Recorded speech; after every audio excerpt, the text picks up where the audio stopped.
ये सदन की पीड़ा है, मेरी कोई व्यक्तिगत पीड़ा नहीं है, मेरा कोई कुछ नहीं मिल रहा है। लेकिन अगर बात जांच की आती है तो जांच वहां से शुरू होनी चाहिए थी जो कम से कम 5 साल में पूरी हो जाती। आगे हम कह सकते थे कि अब हमारे पास समय नहीं होता। अगली बैठक में कई बार था, मैं नहीं आ पाया। उसके बाद फिर बैठक हुई, तीसरी बैठक में आया तो जहां प्रश्न छोड़ा था 2021 में, वही प्रश्न फिर सामने खड़ा हो गया कि मैं उस समय दूसरे पुरुष थे, आज एक महिला सीडीपीओ, उन्होंने कहा कि सभी ग्रामीण कहा कि हमसे कमीशन हमसे पैसे लेकर राशन देती है और अब तो 5 महीने से हमको राशन दिया नहीं जा रहा। गांव के लोग, मेरी आंगनबाड़ी बहनें, हमारी माता, हमारी बहनें हैं, वो कहीं बाहर भी नहीं है, जैसे हम यहाँ बैठे वो अपना काम देख रही है। जब उनको राशन मिलेगा ही नहीं तो देंगी कहां से? रुक गया, जब वो देंगी कहां से? उनको मिलता ही नहीं है। 100 पैकेट के समकक्ष 20 पैकेट मिले नहीं, ठीक है। मैं इसलिए कहना चाहता हूं, अगर सड़क में भ्रष्टाचार हो तो चल सकता है, अगर किसी और भ्रष्टाचार को चल सकता है। ये जो पोषाहार है, सरकार की योजना को समझिए, माननीय मोदी जी के अनुयायी है, माननीय बाबू जी के अनुयायी है, तो समझ लो कि सरकार अगर घी पहुंचा रही है, इसका मतलब है कि हमारे गांव के गरीबों के पास घी खाने की कोई सुविधा नहीं है। कम से कम उनके घी में कमीशन मत पाओ, इसलिए शर्म आती है। उनके पास अगर दाल का पैकेट माननीय मोदी जी भेज रहे हैं तो इसलिए नहीं भेज रहे कि नेता लोग मिलकर खा जाए, 10 लोग मिलकर खा जाए, तो इसलिए भेज रहे कि उन परिवारों में दाल की, सब्जी की, रोटी की जुगाड़ नहीं है। कम से कम हमारे द्वारा महीने में 2 किलो दाल तो पहुंच जाएगी, 1 किलो घी तो उनके पास पहुंच जाएगा। लेकिन सर ऐसे सिस्टम पर कि उस सिस्टम को माननीय मोदी जी, बाबू जी, राजू भैया और माननीय संदीप सिंह जी, मैं खुले मन से कहता हूं कि राजू भैया ने कभी इन चीजों से कमीशन नहीं खाया, केवल तो उनके नाम से उगाई होती है। मैं सदन कहता हूं, राजू भैया ने कभी नहीं कहा राशन का पैसा किसी ने खाया। विपक्षी विधायक ने, समाजवादी पार्टी ने राशन का पैसा खाया, जब से भैया या मंत्री बने, राशन पर कोई पैसा ऊपर नहीं जाता, अधिकारी 20 के लोग मिलकर खाया, उसका कोई जिम्मेदार नहीं है। भैया जी से यही बात मैंने वीडियो के माध्यम से कहना चाहता। आपने कहा बाबू जी वीडियो वायरल क्यों की? तो उसके पीछे एक तर्क होगा, डॉक्टर साहब आप लोग शक्ति नहीं है, मेरे साथ खड़े हो सकते हैं, क्योंकि हर चीज को आप शायद पैसा नहीं ले पाते, झेलना हो। जब कभी माननीय मंत्री यहाँ पे आप सब लोग होते हैं, होते नहीं होते, अधिकांश लोग हम होते हैं। जब माननीय मंत्री की बात सुनते हैं, मैं व्यक्तिगत नहीं कह रहा हूँ, सिस्टम में कह रहा हूँ, व्यक्ति से कह रहा हूँ और सबसे कह रहा हूँ कि जब माननीय मंत्री के सामने का कोई फरियादी पड़ता है, मैं भी एक फरियादी हूँ, तो माननीय मंत्री से पहले वो लेटर माननीय मंत्री पढ़ने की बात से नहीं लिया जाता। होता है कि नहीं होता है? हाँ मैं नाम है वो लेटर क्यों लिया जाता है? हमने जो वोट दिया था, माननीय मंत्री को दिया था, हो सकता है वो शिकायत किसी व्यक्ति से हो और वही व्यक्ति लेकर लेगा, तो क्या मेरी समस्या का समाधान होगा? भाई साहब तो कहिए, क्या वो हमारी समस्या का समाधान होगा? बल्कि उसका उत्पीड़न होगा। अगर कोई शिकायत करता है तो उन्हें मेरी शिकायत की और मेरा उत्पीड़न होगा। अगर वो प्रधान है तो प्रधान की जांच, बीडीसी को कोई जांच होती नहीं।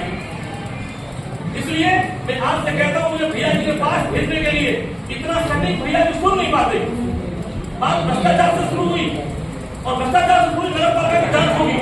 मैंने कहा उस वीडियो में, नगर पालिका का चेयरमैन मेरा कोई सगा रिश्तेदार, मेरा भाई बंधु नहीं है, अगर बंधु भी होता तो मैं करता। मैंने विक्की भाई से कहा, विक्की भाई मैंने फोन किया कि आपको उनका साथ देना चाहिए। मैंने लोगों से समर्थन मांगा, लेकिन कोई जाने को तैयार नहीं था, तो पता नहीं क्या डर है। जब उस चेयरमैन से हमने, लेकिन वहां पर एक बार हमने कहा कि नगर पालिका के चेयरमैन वीरेंद्र सिंह मोदी, हमने कहा वहां की सारी जिम्मेदारी वहां की ईओ मैडम की बनती है, सारी अधिकारी की बनती है।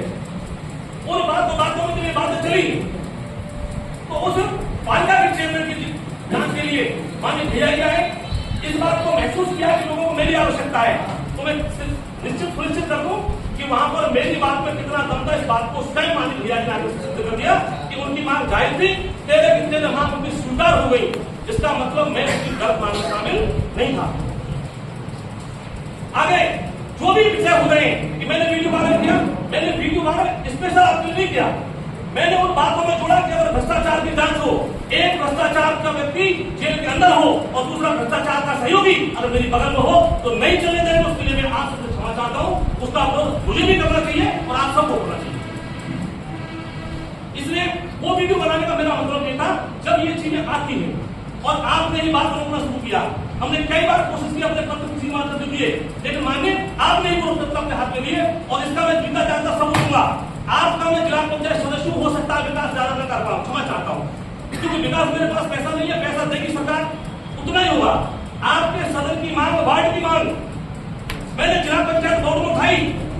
और मेरे बीच में नौथा गांव है, नॉर्थ में माननीय कांसीराम आवास योजना के तहत वहां पर खंडर बने पड़े हैं और वो मेरे वार्ड के अंदर आते मैंने किसी गांव को वार्ड की बात नहीं उठाई। क्या वार्ड से बाहर आते क्या? संपत्ति नगर पालिका की वहां पर लूट होती, मेरे वार्ड के नॉर्थ आके फिरौली के मधुपुर लोग लुटते हैं वहां पर, नॉर्थ आके बिंदु के प्रधान जी बैठे हैं, वहां से सरकार की संपत्ति तो मोदी जी का निराई है। तो हमें इन चीजों पर ध्यान रखना चाहिए कि कहां मोदी जी की छवि धूमिल हो सकती है। मैंने जब वो बात जिला पंचायत बोर्ड की उठाई तो वहां पर मेरी बात आपके द्वारा ही काटी गई कि तुम तो नगर पालिका बात उठाना बोलेगा। क्या बताइए, मैंने आपकी बात नगर जिला पंचायत उठाने का गलत कर दिया? लेकिन जब अपना ही व्यक्ति कोई बात काट देगा तो उस जिला पंचायत बोर्ड की मीटिंग मेरी हैसियत क्या होगी और मेरी वो कुंठा का विषय बोलेगी।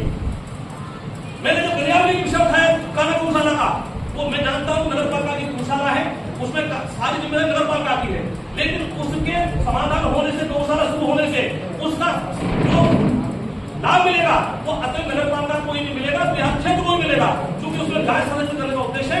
सीमाएं नहीं होती सेवा के लिए, सेवा के लिए कोई सीमा नहीं होती, इसलिए मेरे मन में कुंठाएं आई। और जब मैंने भ्रष्टाचार के खिलाफ लड़ा, किसी ने मेरा साथ किसी जरूरत होने नाते नहीं दिया। आज डॉक्टर पुष्पेंद्र मोदी अपनी बात कह रहे हैं, इनकी बात का आपको समर्थन करना चाहिए, बल्कि मुझे उपहास का काला बनाने की कोशिश की गई कि ये तो उल्लुआ पड़ता है, ज्यादा बोलता है। लेकिन मैं जानता हूं कि ग्राम प्रधान नहीं बोल सकते। ग्राम प्रधानों के द्वारा अगर आपको किसी की रिपोर्टिंग लेनी हो, ग्राम प्रधान गांव के पंचायत के प्रतिनिधि होते हैं और अगर उनकी बात करी जाए तो पिछले किसी कार्यकाल में, फिर कह रहा हूं दोबारा से,